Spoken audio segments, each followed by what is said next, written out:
हा हॅलो, काय तुझी तब्येत खराब आहे? डॉक्टरकडे गेलतीस का? हा, नीट जेवण करत जा टाइमवर आणि औषधं पण वेळेवर घेत जा. हा, काय स्वतःकडे लक्षच देत नाहीस. हा चालते. हा हॅलो, अगं आई मी तुला 1 तास अगोदर फोन केला, तू अजून डॉक्टरकडे गेली नाहीस? अगं बरं नाही वाटत, मग लवकर डॉक्टरकडे जायचं ना, स्वतःची काळजी घे ना जरा. जा लगेच. हा. कैसे कैसे लोग रहते हैं यार यहाँ पर। हा हॅलो आई, बरं झालं तू डॉक्टरकडे जाऊन आलीस. अगं बरं नाही वाटत तर लवकर डॉक्टरकडे जात जा. हा, तुला काय झालं तर आमचं कसं व्हायचं, आम्ही कसं राहायचं? हा, आणि कसलं टेन्शन घेत जायचं नाही, मस्त आरामात खायचं प्यायचं मज्जा करायची. हा हा हॅलो आई. हा, औषधासोबत जरा फळं बिळं काही खातेस की नाही? हा, कारण की औषधं खूप स्ट्रॉंग असतात.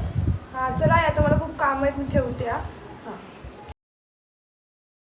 सकाळपासून आईला 10 फोन झाले असतील आणि सासूचं इकडं डोकं ते एवढं दुखतंय पण इकडं ध्यानच नाही. सासूबाई, हे तर मी तुमच्याकडूनच शिकलीये. ते कसं काय? तुमच्या पोरीच्या थोडं डोकं जरी दुखलं तर तुम्ही काय म्हणतात, माझ्या पोरीला कोणता आजार झाला काय माहिती, आणि सुनेचं डोकं जरी दुखत असं कोणता अटॅक जरी आला ना तरी तुम्ही काय म्हणतात, नाक गळत असेल.